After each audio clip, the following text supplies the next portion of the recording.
السلام علیکم ناظرین، ہارر اردو پوائنٹ کے ساتھ میں حاضر ہوں۔ تو چلیے سنتے ہیں کہ آگے کالا جادو میں کیا ہوا۔ کہ اللہ کرے ہمارا کلو خیریت سے رہے، مگر کام تو کرنا ہی تھا نا کسی کو۔ ہاں بس تم ایک بات بتا دو۔ پوچھو بھیا، کنگو بولا۔ سمجھا بجھا دیا سب کو، ارے کہیں کوئی زبان نہ کھول دے، ٹھکرائن ہوشیار ہو جائے، اس کے بعد الٹی گلے بڑھ جائے گی، کون مانے گا؟ اس کی تم چنتا ہی مت کرو بھیا، دیکھو اصل بات بس ان لوگوں تک پہنچائی ہے جن کے سینوں میں آگ لگی ہوئی ہے، مطلب سمجھ گئے ہوگے۔ اور اسے کہہ دیا کہ جب پیرے پر نکلے تو سب یہی کہیں کہ بھاگ بھری کی تلاش ہو رہی ہے اور کوئی بات نہیں ہے، سب کو اچھی طرح بتا دیا، اور یہ بھی سمجھا دیا انہیں کہ کہیں سے بیچاری بھاگ بھری مل جائے تو اسے نقصان نہ پہنچائے۔ ارے ویسے ہی بڑے پاپ ہو چکے ہم سے، ایک بے زبان کو ستایا ہم نے۔ بابلی تو تھی ہی بیچاری، کیا کرتی، بول بھی تو نہیں سکتی اپنے بارے میں۔ ہرے رام ہرے رام، ویسے اب کدھر کا ارادہ ہے؟ میرا خیال ہے نجو کی بگیا ٹھیک رہے گی، ہنومان مندر کا راستہ بھی ادھر ہی سے پڑتا ہے۔ پھر اللہ دی نے آنکھ دبائی، کلو کو کچھ نہیں بتانا چاہتا تھا، پھر اس نے سرگوشی میں کہا، او نندا کا کیا کیا تم لوگوں نے؟ اس کی تم بالکل چنتا نہ کرو، لچمن اور شنکر اس پر نظر رکھ رہے ہیں۔ لچمن کے بارے میں تو تمہیں پتا ہے کہ نندا کا یار ہے، مگر اس مسئلے میں اس نے ساری یاری ختم کر دی۔ لچمن شنکر کو اشارے دے گا، ظاہر ہے نندا جب اس طرف آئے گا تو لچمن کو پتا چل جائے گا۔ سارے کام پکے ہیں بھیا، جو کچھ تم کر رہے ہو، ظاہر ہے ہم اس میں کسر تھوڑی چھوڑیں گے۔ بہرحال یہ لوگ اپنی اپنی جگہ مستعد تھے، میں اور اللہ دین آگے بڑھ گئے، جنک رام وغیرہ دوسری سمت مڑ گئے تھے۔ جس جگہ نجو کی بگیا کہا گیا تھا وہ ایک چھوٹا سا باغ تھا، آموں کے درخت لگے ہوئے تھے۔ کلو تو آم کے درختوں کو دیکھ کر ہی مچلنے لگا۔ ابا کیری کھا لوں؟ ارے ہاں جا مزے کر، گھوم پھر، کوئی بات نہیں ہے۔ بچہ تھا، خوشی خوشی آگے بڑھ گیا۔ اس کے آگے بڑھتے ہی الادین کے چہرے پر تشویش کے آثار نظر آنے لگے۔ اس نے کپکپاتی آواز میں کہا، بھیا ذرا نظر رکھیو، اللہ کے حوالے کر دیے، پر کیا کریں، باپ کا دل ہے، ڈرتا تو ہے ہی۔ جگہ بدل لو الادین، تم ایک طرف ہو جاؤ، میں ایک طرف ہوا جاتا ہوں، میں نے کہا۔ در حقیقت ہم لوگوں نے بڑی مہارت سے کلو کو نظر میں رکھا تھا۔ چھٹپٹے تاریکی میں بدل گئے، کلو مزے سے کیریاں توڑ توڑ کے کھا رہا تھا۔ بہت دن کے بعد باہر نکلنے کا موقع ملا تھا، کھیلنے سے جی نہیں بھرتا تھا۔ پھر جب اچھی خاصی رات ہو گئی اور کوئی واقعہ نہیں ہوا تو الادین نے سیٹی بجائی۔ میں جواب میں اس کے قریب پہنچ گیا۔ وہ بولا، کیا حال ہے بھیا، اور انتظار کریں؟ میرا خیال ہے بیکار ہے، مگر اب یہ کام سر شام ہی شروع ہو جانا چاہیے، رات کو تو خاص طور سے شبہ ہو سکتا ہے۔ آخر اتنی دیر تک ان حالات میں کلو باہر کیسے موجود ہے؟ ٹھیک کہتے ہو مسافر بھیا، تمہارا دماغ بہت تیز ہے۔ غرض یہ کہ ہم واپس چل پڑے۔ سرائے میں ایک ایک کر کے کئی آدمی آئے، مسکوٹیں ہوئیں اور یہ سلسلہ جاری رکھنے کا فیصلہ کر لیا گیا۔ پھر دوسرے دن شام کے 4 بجے ہی کلو کو باہر لے آیا گیا۔ شام تک انتظار کیا گیا، آج مزید احتیاط برتی گئی تھی۔ میرے دل میں مایوسی پیدا ہوتی جا رہی تھی، کہیں ایسا نہ ہو کہ وہ ہوشیار ہو گئی ہو اور اپنا عمل نہ بدل دے۔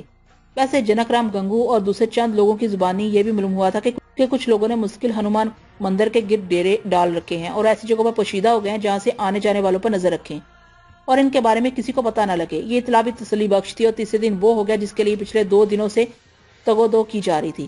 اس وقت کلو کیریاں توڑ توڑ کر کھا رہا تھا، یہ جگہ اسے بہت پسند تھی۔ آتے ہوئے اس نے کئی دوسرے بچوں کو بھی دعوت دی تھی، مگر بچے سے حیران نگاہوں سے دیکھتے ہوئے اپنے گھروں میں جا گھسے تھے، کسی نے کلو کا ساتھ دینے کا ارادہ ظاہر نہیں کیا تھا۔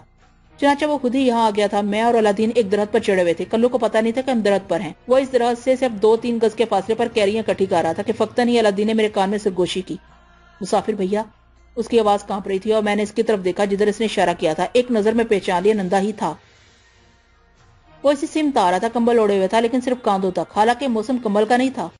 میرے چہرے پر خون سمٹ آیا۔ نندا آہستہ سے چلتا ہوا کلو کے پاس پہنچ گیا، ادھر ادھر نظریں دوڑائی تھیں اور کلو کے پاس جا کھڑا ہوا۔ ارے تو الادین کا چھوڑا ہے نا؟ ہاں نندا چچا، مجھے نہیں پہچانتے؟ کیوں نہیں، مگر یہاں اکیلا کیا کر رہا ہے؟ کیریاں چن رہا ہوں۔ اچھا جی، تجھے اکیلا چھوڑ دیا الادین نے؟ تجھے پتا ہے بستی میں ڈائن پھرتی ہے؟ ڈائن کیا ہوتی ہے نندا چچا؟ کتنی کیریاں جمع کر لی تو نے؟ بس یہ ہیں، بس تھوڑی سی اور جمع کروں گا، پھر تو رات ہونے والی ہے۔ ہاں یہ تو ہے، چل ٹھیک ہے، اور جمع کر لے۔ وہ دیکھ، وہ درخت کے نیچے پڑی ہوئی ہیں۔ کدھر؟ کلو نے معصومیت سے پوچھا اور اس سمت دیکھنے لگا۔ اسی کو نندا نے شانوں پر پڑا ہوا کمبل کلو پر ڈال دیا، اسے بھینچ لیا۔ الادین کے حلق سے آواز نکلنے ہی والی تھی کہ میں نے اس کا منہ بھینچ لیا، اس کا بدن ٹھنڈا پڑ گیا تھا۔ نندا کلو کو دبوچے ہوئے تھا اور کلو کمبل میں ہاتھ پاؤں مار رہا تھا۔ الادین نے سرگوشی میں کہا، بھیا کہیں دم ہی نہ نکل جائے میرے بچے کا۔ نہیں، وہ لوگ بچوں کو زندہ رکھتے ہیں۔ اس کی آواز بری طرح کپکپا رہی تھی۔ میں نے اس کے بدن میں تھرتھری محسوس کی اور میرا دل دکھنے لگا۔ بہرحال ساری باتوں کو بھول کر میں بھی مستعد ہو گیا تھا۔ نندا کلو کو کندھے پر ڈال کر تیز سے ہنومان مندر کے راستے کی جانب چل پڑا۔ میں اور الادین نیچے اترے ہی تھے کہ لچمن اور شنکر آ گئے۔ لچمن اور شنکر پہنچ گئے۔ انہوں نے آہستہ سے کہا، ساری خبر تھی ہمیں، کام ہو گیا تھا، مگر چنتا نہ کرنا بھیا، 20 آدمی ہیں مندر کے آس پاس، سارے کے سارے لمبے لمبے چکر کاٹ کر وہاں پہنچ چکے ہیں۔ ایک ایک جگہ نظر رکھی جا رہی ہے، اور 2-3 تو مندر کے اندر موجود ہیں، آستونوں کے بیچ چھپے ہوئے ہیں۔ جیسے ہی نندا اس طرف چلا، لچمن نے مجھے خبر کری اور اس کا پیچھا کرنے لگا۔ میں نے ان سارے آدمی کو جو طاق میں لگے ہوئے ہیں، تو پرواہ مت کریو بھیا، بال بکھانا ہوگا ہمارے کلو کا، پہلے ہماری جان جائے گی۔ ارے بھیا خدا کرے ڈائن سے ہمارا پیچھا چھوٹ جائے، چلے چلیں۔ ایک ایک کر کے ادھر ادھر گھوم کر نندا بڑا چلا گیا، اور سنو بات ابھی یہیں ختم نہیں ہوتی ہے، چلو چلو ہم بھی چل رہے ہیں۔ جنک رام نے ساتھ چلتے ہوئے کہا۔ ہم لوگ بڑی احتیاط سے نندا کو نگاہوں میں رکھے ہوئے چل رہے تھے۔ وہ محتاط قدم اٹھاتا ہوا مندر کی طرف جا رہا تھا۔ جنک رام نے کہا مکھیا جی کی حویلی پر بھی پہرا لگا ہوا ہے اور سارے لوگ نگرانی کر رہے ہیں، جیسے ہی گیتا نندی باہر نکلے گی اس کی بھی خبر ہمیں مل جائے گی۔ ہم اس طرح باتیں کرتے ہوئے آگے بڑھتے رہے، چھٹپٹے تیز سے رات میں تبدیل ہو گئے۔ نندا مندر میں داخل ہو گیا تھا، ہمارے دل دھک دھک کر رہے تھے۔ الادین بیچارہ تو ابھی تک تھر تھر کانپ رہا تھا، اس کا چہرہ پیلا پڑ گیا تھا، یوں لگ رہا تھا جیسے اس کے بدن کا سارا خون نچوڑ لیا گیا ہو۔ آواز بھی اتنی مدھم ہو گئی تھی اس کی کہ مجھے حیرت تھی۔ غرض یہ کہ نندا تو مندر میں داخل ہو گیا، میں اور الادین مندر کے بالکل قریب دیواروں کے ساتھ آگے بڑھ کے فقط نہیں الادین نے ایک سمت اشارہ کرتے ہوئے کہا ادھر ادھر دیکھو ادھر دیکھو۔ میں نے الادین کا اشارہ سمجھ لیا۔ مندر کا اس سمت کا حصہ ٹوٹا ہوا تھا، اینٹیں ایک دوسرے پر ڈھیر کی شکل میں پڑی ہوئی تھیں اور ایک بڑا سا سوراخ تھا۔ میں خوشی سے اچھل پڑا، یہ تو مندر میں اندر جانے کا راستہ بھی ہو سکتا تھا۔ میں انتہائی محتاط قدموں سے آگے بڑھا، الادین سے سرگوشی کر کے میں نے اسے بھی محتاط رہنے کے لیے کہا۔ اس نے گردن ہلا دی۔ ہم لوگ ایک ایک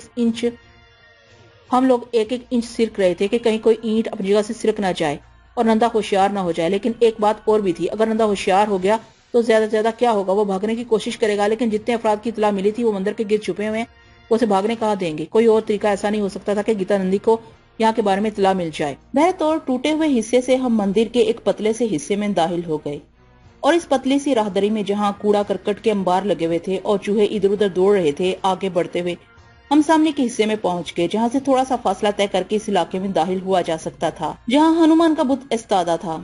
میں نے الادین کے کان سے منہ جوڑ کر آہستہ سے کہا دیکھو بھیا، ذرا سی بھی کمزوری دکھائی تو ساری قربانی بیکار ہو جائے گی، سنبھل کر رہنا۔ ٹھیک ہے الادین نے کہا، اور ہم ستونوں کی آڑ لیتے ہوئے ایک ایسی جگہ پہنچ گئے جہاں سے سامنے نظر ڈالی جا سکتی تھی، لیکن ہمارے عقبی ستون میں بھی کچھ لوگ پوشیدہ تھے۔ تھوڑے فاصلے پر کچھ سرسراہٹیں سنائی دی تھی، اس کا مطلب ہے کہ وہ لوگ پوری طرح ہوشیار ہیں۔ نندا مزے سے بیٹھا بیڑی پی رہا تھا اور ہنومان کے بت کے قدموں میں کلو پڑا ہوا نظر آ رہا تھا۔ اس کے ہاتھ پاؤں بندھے ہوئے تھے، آنکھیں کھلی ہوئی تھی اور ان کی مدھم مدھم آواز سنائی دے رہی تھی۔ ہم نے اس آواز پر کان لگا دیے۔ کہہ رہا تھا نندا چاچا چھوڑ دو مجھے، کیوں لے آئے ہو یہاں؟ نندا چاچا یہ میرے ہاتھ پاؤں کیوں باندھ دیا ہے تم نے؟ آواز بند کر، نہیں تو چھری پھیر دوں گا تیری گردن پر، جیسے کہ رمضان بکرے کی گردن پر چھری پھیرتا ہے۔ بات سمجھ میں آئی؟ نہیں نندا چاچا چھوڑ دو مجھے نندا چاچا۔ ارے چپ ہوتا ہے یا نہیں؟ نندا نے سچ مچ اپنے لباس سے وہ خنجر نکال لیا جس کا میں پہلے بھی کئی بار دیدار کر چکا تھا۔ الادین نے دونوں ہاتھ آنکھوں پر رکھ لیے تھے۔ میں نے اس کے شانے پر آہستہ آہستہ تھپکیاں دی۔ وہ ایسی نگاہوں سے مجھے دیکھنے لگا جن میں بے کسی اور بے بسی کے علاوہ کچھ نہیں تھا۔ یہ آنکھیں کہہ رہی تھیں کہ وہ اپنے بچے کو اس حال میں نہیں دیکھ سکتا۔ کلو چیختا رہا، چیختے چیختے اس کا گلا بیٹھ گیا اور نندا مزے سے بیڑی پر بیڑی سلگاتا رہا۔ بڑا صبر آزما وقت تھا۔ ایسے لمحات گزارنا زندگی کا سب سے مشکل کام ہوتا ہے، لیکن یہ بھی حقیقت تھی کہ جن لوگوں نے اس بات کا بیڑا اٹھایا تھا کہ ڈائن کو روشنی میں لا کر رہیں گے، وہ بھی بڑے صبر سے وقت گزارے تھے۔ کیا مجال کہ کسی کو چھینک بھی آ جائے؟ پھر اچانک ہی سرسراہٹیں بلند ہوئیں، یوں لگا جیسے غیر محسوس طریقے سے ایک نے دوسرے کو اور دوسرے نے تیسرے کو خبر دی ہو۔ لمحہ سنسنی خیز تھا اور میرے یہ اندازہ درست ہی نکلا۔ یہ سرسراہٹیں در حقیقت ایک پیغام ہی تھی، اور اس کی تصدیق اس وقت ہو گئی جب گیتا نندی مندر کے ہاتھے میں داخل ہوئی۔ کالے رنگ کی ساڑی باندھے ہوئے تھی، اوپر سے شال اوڑے ہوئے تھی، اکیلی تھی اور بڑے پراعتماد قدموں سے اندر داخل ہو رہی تھی۔ نندا چونک کر سیدھا ہو گیا۔ جے دیوی، گیتا نندی نے کوئی جواب نہیں دیا۔ آہستہ آہستہ آگے بڑھی اور قریب پہنچ کر اس نے بھاری لہجے میں کہا نندا، اگر آج ہمیں کامیابی نہ ہوتی تو یوں سمجھ لے کہ میری ساری تپسیا بیکار چلی جاتی۔ میں جانتا ہوں دیوی، نندا نے کہا، سوامی ادھیرنا چندو 7ویں دن درشن دیں گے، بس پھر میرا کام بن جائے گا۔ ہاں دیوی، 7 دن رہ گئے ہیں، بستی والے الگ ہوشیار ہیں، خطرہ بڑھتا جا رہا ہے۔ میں جانتا ہوں، نندا نے کہا، چل ہاتھ پاؤں کھول دے اس کے، گیتا نندی نے کہا، اور نندا نے خنجر نکال لیا۔ اس نے کلو کے ہاتھ پاؤں کی رسیاں کاٹ دی۔ کلو نے بھی اسی طرح تڑپ کر اٹھنے کی کوشش کی، مگر نندا نے اسے بالوں سے پکڑ کر نیچے گرا دیا۔ گیتا نندی نے خنجر ہاتھ میں لے لیا تھا۔ الادین در حقیقت صابر تھا، اس کی جو حالت ہو رہی تھی مجھے اندازہ تھا، مگر ضبط کیے ہوئے تھا۔ گیتا نندی کی آواز ابھری، جے بجرنگا، 7ویں بلی دے رہی ہوں، اسے سویکار کر بجرنگ بلی، میری گود ہری کر دے۔ ٹھکرائن کمینی کتیا، میں تیری بلی دوں گا، ڈائن شیطان۔ الادین کی بھیانک سی آواز مندر میں گونج اٹھی۔ اس نے دیوانوں کی طرح لمبی چھلانگ لگائی۔ گیتا نندی اچھل پڑی، اس نے خونی نظروں سے الادین کو دیکھا، پھر کلو کو، پھر وہ بھیانک آواز میں بولی، تو بھی مارا جائے گا بٹیارے، پیچھے ہٹ جا، مارا جائے گا میرے ہاتھوں۔ نندا، اسے سنبھال۔ لیکن صبر کرنے والوں سے کہاں صبر ہوتا. وہ سب یک وقت نکل پڑے. نندا کو انہوں نے دبوچ لیا. ٹھکرائن نے اللہ پر وار کیا مگر اللہ کی تقدیر اچھی تھی. اس کے سینے پر بس ہلکی سی خراش لگی. مشتل لوگوں نے ٹھکرائن کے لمبے بال پکڑ کر اسے پیچھے سے گھسیٹ لیا تھا ورنہ اللہ ضرور مارا جاتا. گیتا نندی نے کئی لوگوں کو زخمی کر دیا مگر کیونکہ بے شمار افراد تھے اس لیے وہ زیادہ دیر ہنجر نہ گھما سکی. کسی نے اس کے ہاتھ پر لاٹھی مار کر ہنجر گرا دیا اور جو ہی ہنجر اس کے ہاتھ سے نکلا لوگ اس پر ٹوٹ پڑے. وہ بھول گئے تھے کہ وہ ٹھکرائن ہے. اس کے بال نوچ ڈالے گئے, کپڑے تار تار کر دیے گئے. نندا کی تو شکل ہی نہیں پہچانی جا رہی تھی. باہر سے بہت سی آوازیں ابھری. ٹھاکر جی آ گئے, کوہلی رام جی آ گئے. ٹھاکر بہت سے لوگوں کے ساتھ اندر آ گیا تھا. کیا ہے, کیا ہو رہا ہے, ارے کیا ہو رہا ہے, ارے یہ گیتا نندی چھوڑو اسے, چھوڑو ورنہ میں گولی چلوا دوں گا. ٹھاکر کے 2 آدمیوں کے پاس بندوقیں تھی. انصاف سے کام لو ٹھاکر, کتنی گولیاں چلواؤ گے, آخر میں تمہارے پاس گولیاں ختم ہو جائیں گی, پھر کیا ہوگا جانتے ہو.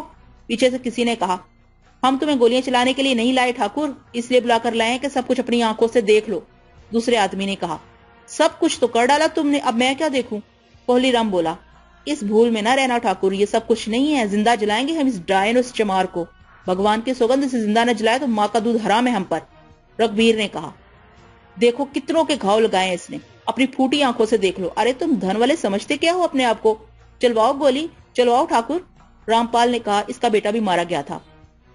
گیتا نندی کیا ہے یہ سب کچھ, یہ سب کیا ہے گیتا. جھوٹے ہیں پاپی سارے کے سارے, سب کچھ اس مسافر کا کیا دھرا ہے, یہ سب اس کی سازش ہے. ٹھکرائن نے میری طرف اشارہ کر کے کہا, نام مت لینا اس دیوتا کا ٹھکرائن, بھگوان کی سوگند زبان کاٹ لیں گے تمہاری. گنگو دھاڑا, تم یہاں کیا کر رہی تھی ٹھکرائن.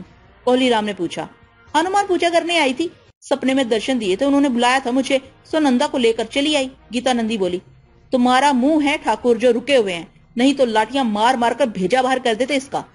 ایک پرجوش آدمی بولا, ارے تم منہ دیکھو ٹھاکر کا, ہم نہیں دیکھیں گے, مارو اس حرام خور کو, جان سے مار دو. لوگ ایک بار پھر بے قابو ہوئے. چند افراد نے بندوق برداروں پر حملہ کر کے بندوقیں چھین لی. صورتحال بگڑتی دیکھ کر میں نے ایک اونچی جگہ کھڑے ہو کر چیخ کر کہا, سنو بھائیو, کلو کی جان بچ گئی ہے, اللہ نے گنگو کے بیٹے للو کو بھی بچا لیا ہے. گیتا نندی اور نندا کو پکڑ کر حویلی لے چلو. پوری بات ٹھاکر کو بتاؤ, پھر دیکھو وہ کیا فیصلہ کرتے ہیں.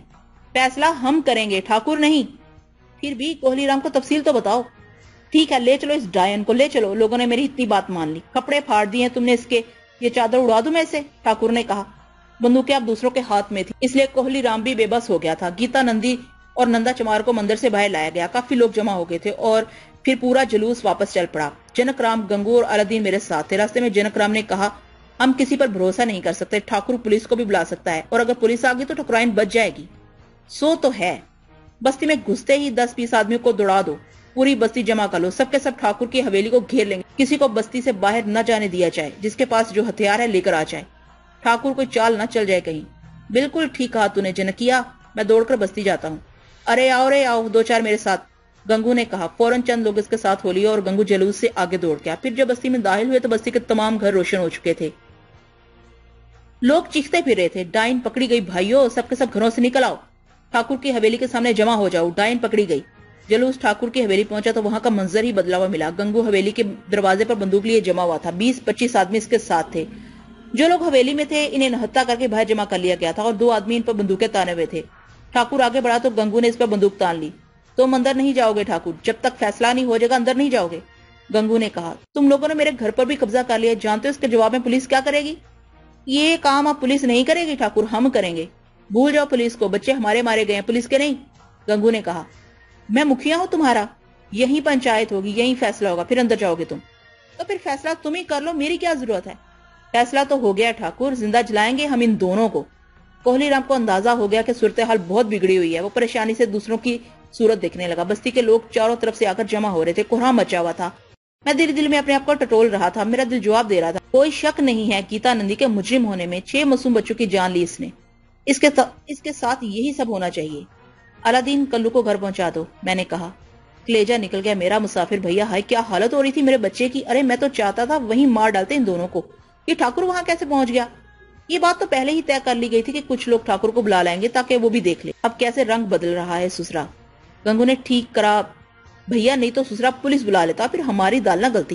بچا لیتا وہ کسی نہ کسی طرح ٹھکرائن کو.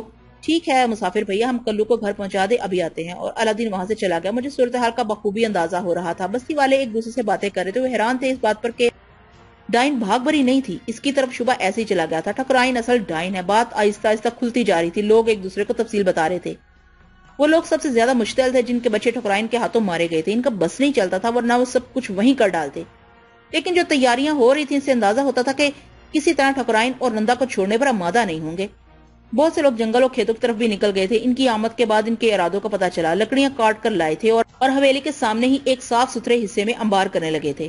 ٹھکرائن کو حویلی میں نہیں جانے دیا گیا تھا بلکہ وہیں ایک جگہ بٹھا دیا گیا تھا۔ نندا بھی تھوڑے فاصلے پر موجود تھا۔ گیتا نندی جتنا شور مچا سکتی تھی مچا چکی تھی اور اب اس کے چہرے پر خوف کے آثار نظر آنے لگے تھے۔ ٹھاکر کوہلی رام لوگوں سے صلاح و مشورے کر رہا تھا۔ تقریباً ساری بستی ہی امڑ آئی تھی، بس عورتیں اور بچے ہی گھروں میں رہ گئے تھے۔ تلسی بھی موجود تھا مگر اتنے فاصلے پر کہ میں اس کے چہرے کا جائزہ نہیں لے سکتا تھا۔ بہرطور یہ ہنگامہ آرائیاں جاری رہیں۔ لوگوں کی زبانی ان فیصلوں کا پتہ چل رہا تھا جو کوہلی رام اور دوسرے لوگوں کے درمیان بات چیت کرنے سے ہوئے تھے۔ پتہ چلا کہ صبح کو پنچایت ہوگی اور ساری باتیں سننے کے بعد فیصلے کیے جائیں گے۔ بستی میں جیسے کوئی تہوار منایا جا رہا تھا۔ پوری بستی روشن تھی، لوگ آ جا رہے تھے۔ ٹھاکر کوہلی رام بھی ایک طرف بیٹھ گیا تھا تھک کر۔ غرض یہ ہنگامے ساری رات جاری رہے۔ اللہ میرے پاس واپس آ گیا تھا۔ اب وہ خاصی بہتر حالت میں نظر آ رہا تھا۔ جنک رام اور گنگو وغیرہ بھی میرے پاس ہی موجود تھے۔ ان دونوں کو مجھ سے بڑی عقیدت ہو گئی تھی، خاص طور سے گنگو کو جس کا بچہ قربان ہوتے ہوتے بچ گیا تھا۔ اللہ کے لیے بھی بڑی عقیدت کے الفاظ ادا کیے جا رہے تھے، اس لیے اپنے بیٹے کی زندگی خطرے میں ڈال دی تھی۔ اگر وہ ایسا نہ کرتا تو ٹھاکر کوہلی رام یہ بات نہ مانتا کہ اس کی دھرم پتنی ڈائن ہے، اور نہ ہی ٹھکرائن رنگے ہاتھوں پکڑی جاتی۔ جن لوگوں نے اندر کا منظر دیکھا تھا وہ تو خیر کسی اور بات پر یقین کرنے کو تیار ہی نہیں تھے، لیکن بعض لوگوں کے دلوں میں شک و شبہ بھی پایا جاتا تھا۔ رات آہستہ آہستہ گزرتی رہی، آخرکار صبح ہوگی۔ ٹھاکر کا چہرہ اترا ہوا تھا، چاروں طرف سے بند کر رہ گیا تھا۔ وہ پتہ نہیں اس کے اپنے دل میں کیا تھا۔ ٹھکرائن بھی اب مزمل نظر آ رہی تھی، غالباً اب اسے اپنی تقدیر کا فیصلہ معلوم ہو گیا تھا۔ صبح کو لوگ منتشر ہوئے، کچھ دیر بعد پنچایت جم گئی۔ جمال گڑھی کے بڑے بوڑھے ایک جگہ بیٹھ گئے۔ ٹھاکر کو اس وقت مکھیا کا درجہ نہیں دیا گیا تھا، لیکن پھر بھی بہت سے لوگ ایسے تھے جو اس کی عزت کرتے تھے۔ ٹھاکر کے ملازم اس بات پر حیران بھی تھے اور شرمندہ بھی کہ ٹھکرائن کی نوکری کرتے رہے تھے۔ اب ان کے خیالات بھی بدلے ہوئے نظر آ رہے تھے۔ بالآخر لوگوں سے خاموش رہنے کے لیے کہا گیا، پھر میری پکار پڑی۔ اللہ نے کہا، میں جانتا تھا بھیا پنچایت تمہیں ضرور بلائے گی۔ گنگو، جنک رام اور وہ بہت سے آدمی جن کے بچے مرے تھے میرے ساتھ ہی آگے بڑھے تھے۔ پنچایت والوں نے مجھے بیٹھنے کے لیے کہا، میں ان کے سامنے بیٹھ گیا۔ ٹھکرائن غضبناک آنکھوں سے مجھے دیکھ رہی تھی۔ نندا کی حالت اب کافی خراب ہو گئی تھی۔ اس کی نظریں بار بار لکڑیوں کے اس ڈھیر کی جانب اٹھ جاتی تھی جسے اب چتا کی شکل دے دی گئی تھی۔ ایک راستہ رکھا گیا تھا ٹھکرائن اور نندا کو اندر پہنچانے کے لیے، باقی پوری چتا ایسے بنا دی گئی تھی جیسے مردوں کو جلانے کے لیے شمشان گھاٹ میں بنائی جاتی ہے۔ ایک بزرگ نے کہا، ٹھاکر کوہلی رام، ساری باتیں ہمیں پتہ چل گئی ہیں اور اب فیصلہ کرنا ضروری ہو گیا ہے۔ تو اگر مکھیا کی حیثیت سے اس چوکی پر بیٹھنا چاہے تو ابھی بیٹھ سکتا ہے، لیکن فیصلہ انصاف سے کرنا ہوگا۔ کوئی ایسی بات نہیں مانی جائے گی جو جھوٹی ہو۔ تمہاری مرضی ہے دھرمو چاچا، جیسا من چاہے کرو، ٹھاکر کوہلی رام نے اداس لہجے میں کہا۔ مسافر بھیا، تم کسی اور بستی سے ادھر آئے اور تم نے بھاگ بری کو اس لاش کے پاس بیٹھے دیکھا، کیا یہ سچ ہے؟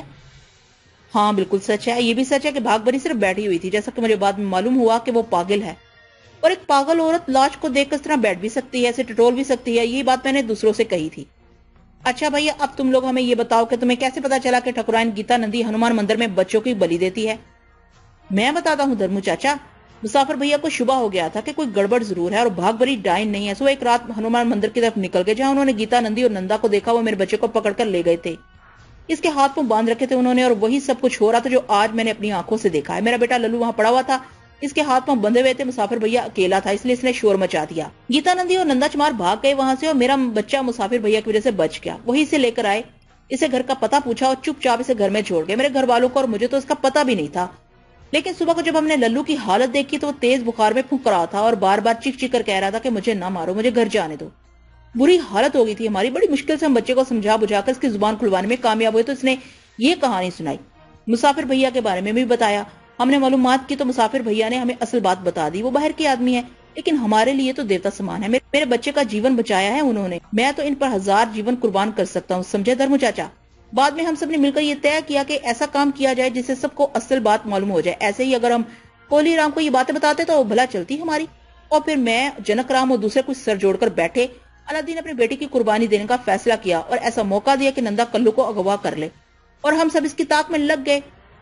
اس کی گواہی بہت سے لوگ دیں گے، سب نے اپنی آنکھوں سے دیکھا ہے۔ بس کچھ دیر ہی تھی گیتا نندی کلو کو مار ڈالتی، مگر ہم سب تیار تھے۔ گیتا نندی ایسا کیوں کرتی تھی؟ اسی سے پوچھو، بتائے گی ٹھکرائن؟ جھوٹ بول رہے ہیں، سب جھوٹے ہیں، سب پاپی دشمن ہو گئے میرے، ایک ایک کو ٹھیک کر دوں گی، دیکھتے رہو تم سب۔ مہاراج ادھیرنا چند چلے میں نہ بیٹھے ہوتے تو ادھیرنا چندو؟ ٹھاکر کوہلی رام حیرت سے بولا، وہ کالا جادوگر؟ دھرمو چاچا نے کہا، اس سے تیرا کیا واسطہ؟ گیتا نندی، اس سے تیرا کیا سمبند ہے؟ کچھ بھی نہیں بتاؤں گی کسی کو۔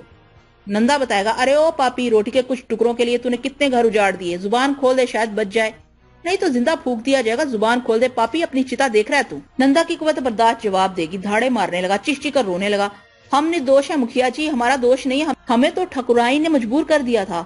گیتا نندی چونک پڑی، اس نے گھور کر نندا کو دیکھا، کیا بک رہا ہے نندا؟ ارے ارے، چتا تو بنوا دی تم نے ہماری ٹھکرائن، اب بھی چپ رہیں؟ ادھیرنا چندو، تجھے جیتا نہیں چھوڑیں گے، بزم کر دیں گے تجھے۔ وہ تو بعد میں بزم کریں گے، ابھی جو بزم ہو رہے ہیں اسے کون روکے گا؟ ارے بولنے دے گیتا نندی، پنچایت کے بیچ دخل نہ دے، سب جھوٹے ہیں، سب کائر ہیں، اور تم دیکھ رہے ہو کوہلی رام، تم چپ دیکھ رہے ہو، بندوقیں نکالو، بھوندو سسروں کو۔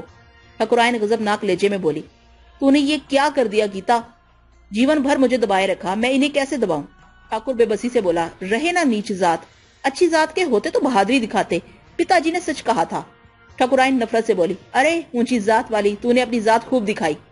ٹھاکر کو بھی غصہ آ گیا، گیتا نندی اسے خونی نظروں سے دیکھ کر خاموش ہو گئی۔ نندا مسلسل رو رہا تھا، اس نے کہا، ہم تو نوکر تھے بھائیوں، مالکن نے جو کہا سو کیا، گود سونی تھی اس کی، ٹونے ٹوٹکے کرتی تھی، ہمیں کئی جگہ لے گئی، نہ جانے کیا کیا کرم کرائے، پھر ادھیرنا چندو جی مہاراج مل گئے، انہوں نے یہ کرم بتائے، 7 بھیٹ دینی تھی ہنومان کے چرنوں میں، سو ہم سے یہ بھی کرایا مالکن نے، اپنی گود ہری کرنے کے لیے اس نے ہم سے 6 بچے اٹھوائے، 7ویں بلی گنگو کے چھورا کی تھی، سو ہم لے گئے اسے، اور مسافر نے دیکھ لیا، بلی نہ ہو سکی، ادھیرنا جی چلے میں بیٹھے ہیں، نہیں تو ضرور آ جاتے، بڑا سمبند ہے اس کا۔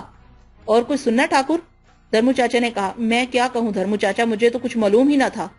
ختم کرو یہ پنچایت، ختم کرو، اسے چتا میں لے جاؤ، نندا کو بھی بھزم کرنا ہوگا، مالکن کے کہنے سے اس نے جو کچھ کیا اس کے لیے خود نہیں سوچا اس نے، اسے بھی بھزم کر دو، مار دو، ختم کر دو، جلا دو۔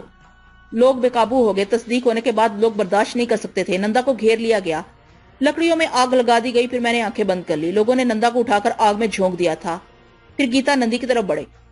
گیتا نندی بھی اب خوفزدہ نظر آنے لگی تھی، نندا کے گوشت کی چران دور فضا میں پھیل رہی تھی، اسے اپنا حشر نظر آ رہا تھا۔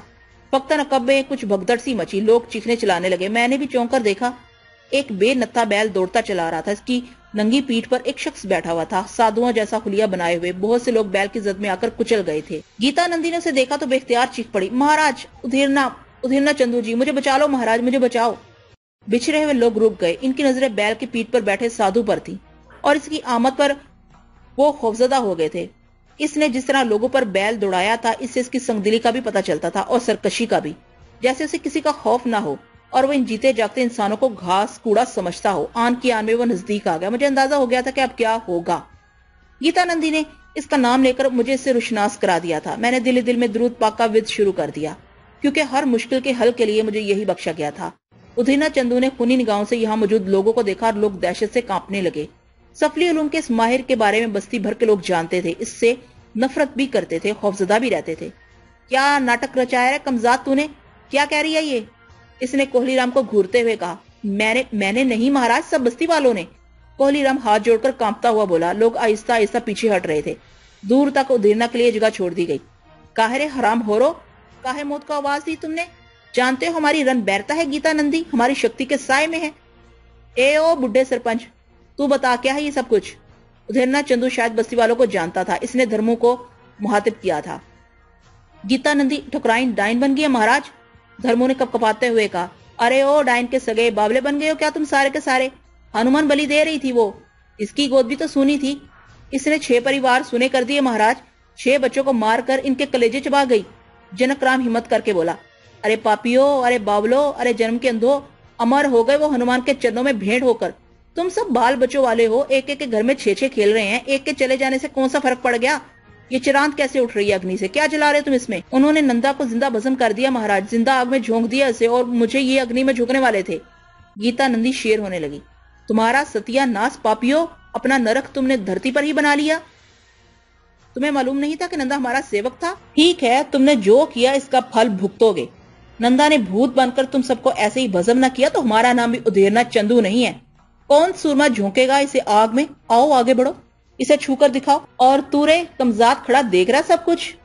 دیکھ لیا گیتا نندی، یہ فرق ہوتا ہے ذات کا، تیرے ماتا پتا کہتے تھے تجھ سے۔ ادھیرنا نے کوہلی رام کی طرف اشارہ کیا تھا۔ یہ انیائے ہے مہاراج، ہمارے من سلگ رہے ہیں، ہم بدلہ لیں گے، ہمیں بدلہ لینے دو، کچھ لوگوں نے کہا، اور ادھیرنا چندو کی گردن ان کی طرف گھوم گئی۔ آؤ آؤ آگے آؤ، ہم نیائے کر دیں، یہ اگنی تم نے جلائی ہے نا؟ بہت بڑی چتا بنائی ہے تم نے، لاؤ پہلے اسے بجھا دیں، پھر تمہارے سلگتے من بھی بجھا دیں گے۔ ادھیرنا چندو بیل کی پیٹھ سے اتر آیا، اس نے تیز سے بھڑکتے شعلوں کو دیکھا، پھر ہونٹ کوڑ کر ان پر پھونک مارنے لگا۔ تیز سنسناہٹ کے ساتھ آگ دبنے لگی، جلتی ہوئی موٹی لکڑیاں ہوا کے دباؤ سے جگہ چھوڑنے لگی اور لوگ گھبرا کر اس رخ سے ہٹ گئے جدھر لکڑیاں سرک رہی تھیں۔ شعلے بجھنے لگے، لکڑیاں اس طرح بجھ گئیں جیسے ان پر اوس پڑ گئی ہو۔ نندا کی لاش بھی نظر آنے لگی تھی، کوئلہ ہو گیا تھا جل کر۔ میرے لیے اب عمل ضروری تھا۔ میں نے ایک تصوراتی حصار ادھیرنا چندو کے گرد قائم کر دیا۔ ادھیرنا چندو نے آگ ٹھنڈی کر کے اپنا کام ختم کیا، پھر بولا، اب بولو کس کس کا من سلگ رہا ہے؟ لوگوں کے چہرے فق تھے مگر بھاگا کوئی نہیں تھا۔ ممکن ہے پیچھے سے کچھ لوگ کھسک گئے ہوں، یا پھر وہ چلے گئے تھے جو زخمی ہو گئے تھے۔ گیتا نندی کی نظر اچانک مجھ پر پڑی اور پھر وہ میری طرف اشارہ کر کے بولی، یہ سب سے آگے تھا مہاراج، مسلمان کا چھوکرا، اس نے بڑی ہتیا مچائی ہے۔ ادھیرنا چندو مجھے گھورنے لگا، پھر کسی قدر حیرانی سے بولا، یہ کون ہے رے تو؟ میری کہانی تو بہت لمبی ہے ادھیرنا چندو، مگر تم نے بہت برا کیا ہے۔ گیتا نندی کا تو نے ہی اس برے کام پر آمادہ کیا تھا۔ ہاں کیا تو تھا، سزا دے گا کیا تو مجھے؟ ادھیرنا کے لہجے میں غرور اور انداز میں تمسخر تھا۔ مجرم تو بستی والوں کا ہے، وہی تجھے سزا دیتے تو اچھا تھا، مگر یہ معصوم لوگ تجھ سے ڈرے ہیں، مجبوراً مجھے یہ کام کرنا پڑے گا۔ اچھا؟ ادھیرنا مسکرا کر بولا، کیا جرم کیا ہے ہم نے مہاراج؟ وہ مذاق اڑاتے ہوئے بولا، تم تینوں مجرم ہو۔ تم نے گیتا نندی کو گمراہ کیا اور گیتا نندی شیطان بن گئی، اس نے 6 بچوں کی جان لے لی۔ نندا نے اس کے ساتھ مل کر ان بچوں کو اغوا کیا، اسے تو سزا مل گئی، تم دونوں باقی ہو۔ تو ہمیں بھی سزا دے دو مہاراج، تمہاری چتا تو بجھ گئی، ایسی 1000 چتائیں بھڑک سکتی ہیں ادھیرنا، تو نے اسے بجھا کر کوئی بہت بڑا کام کیا ہے۔ جے ہنومان گورما چوکیا، یہ مہاراج ادھیراج کیا کہہ رہے ہیں؟ جاؤ مہاراج، پہلے تم بجرنگ بلی کی لنکا کی سیر کر لو۔ اس نے میری طرف رخ کر کے ہونٹ گول کر لیے۔ تیز ہوا کی سنسناہٹ سنائی دی، غالباً وہ مجھے پھونکوں سے اڑانا چاہتا تھا، لیکن اس کے ہونٹوں سے خارج ہونے والی ہوا کسی ٹھوس شے سے ٹکرا کر واپس ہونے لگی۔ یہ ٹھوس شے میرا قائم کیا ہوا حصار تھا۔ میرا دل خوشی سے اچھلنے لگا، ہمت بند گئی۔ تیز ہوا حصار میں گھٹ گئی تھی اور اندر منتشر ہو رہی تھی، جس سے گیتا نندی اور خود ادھیرنا چندو کے بال اور کپڑے اڑنے لگے، ساتھ ساتھ اندر موجود کوڑا کرکٹ اور جلی ہوئی لکڑیوں کی راکھ بھی۔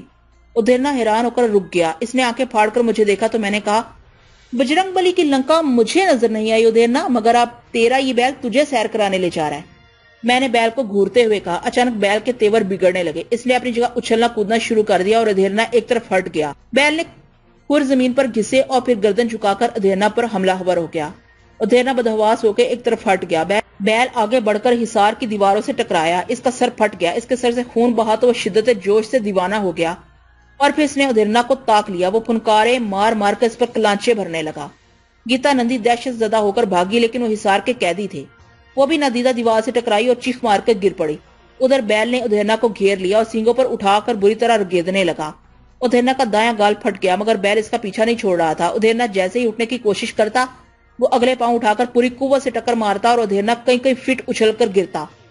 ادھر گیتا نندی مسلسل کوشش کر رہی تھی، بستی والے دم بخود کھڑے یہ تماشا دیکھ رہے تھے۔ ادھیرنا چندو کے حلق سے دلدوز چیخیں نکل رہی تھی، پھر گیتا نندی بھی بیل کی لپیٹ میں آ گئی۔ کوہلی رام کے منہ سے آواز نکل گئی جسے اس نے جلدی سے دبا لیا۔ بستی والوں کا سکون ٹوٹ گیا، وہ شور مچانے لگے، خوشی سے اچھلنے لگے، کہکے لگانے لگے۔ شور کی آواز سے بیل اور بچھڑ گیا، اس نے ٹکرے مار مار کر ان دونوں کا قیمہ بنا دیا۔ وہ گوشت کے لوتھڑے بن گئے تھے۔ بیل بھی کئی بار حصار سے ٹکرایا تھا اور بری طرح زخمی ہو گیا تھا، پھر وہ بھی گر پڑا اور اس نے پاؤں رگڑ رگڑ کر دم توڑ دیا۔ کچھ منٹ گزر گئے تو میں آگے بڑھا اور ان لاشوں کے قریب پہنچ گیا۔ بستی والے میرے قریب آنے کی ہمت نہیں کر رہے تھے، پھر ان کی ہمت بڑھ گئی اور دوسرے ہی لمحے وہ مسافر کیجئے کرتے ہوئے قریب آ گئے۔ وہ میرے پاؤں چھو رہے تھے، ہاتھ چوم رہے تھے، انہیں روکنا میرے بس میں نہیں تھا۔ میں نے بے بسی سے دل میں کہا، معبود کریم میں مجبور ہوں، کتنا ہی شور مچاؤں یہ میری نہیں سنیں گے، جس طرح ممکن ہو سکتا ہے ان سے بچ رہا تھا۔ جنک رام چیخ کر بولا، رک جاؤ بھائیو رک جاؤ، پریشان نہ کرو مسافر مہاراج کو، بعد میں مل لینا ان سے، پریشان مت کرو۔ لیکن کون مانتا، کوہلی رام اس بھیڑ میں نظر نہیں آ رہا تھا۔ لوگ ادھیرنا سے بھی نفرت کرتے تھے، چنانچہ چتا پھر جلا دی گئی اور ان کے جسموں کے لوتھڑے گھسیٹ کر آگ میں پھینک دیے گئے۔ اس عمل کے دوران مجھے ان سے بچ نکلنے کا موقع مل گیا اور میں وہاں سے سرائے کی طرف بھاگا۔ سرائے میں آ کر دم لیا تھا، لیکن اندازہ تھا کہ اب کیا ہوگا، کھیل ختم ہو گیا تھا۔ گیتا نندی ختم ہو گئی تھی، اس کے ساتھ ایک حبیس بھی جو سفلی علوم کا ماہر تھا، نہ جانے مزید کتنے انسانوں کو اس کے ہاتھوں نقصان پہنچتا۔ لیکن جو کچھ اس کے بعد ہوا تھا اور ہونے والا تھا وہ میرے لیے بھیانک تھا۔ اللہ دین آ گیا، بیوی کو پکارتا ہو اندر گھسا تھا،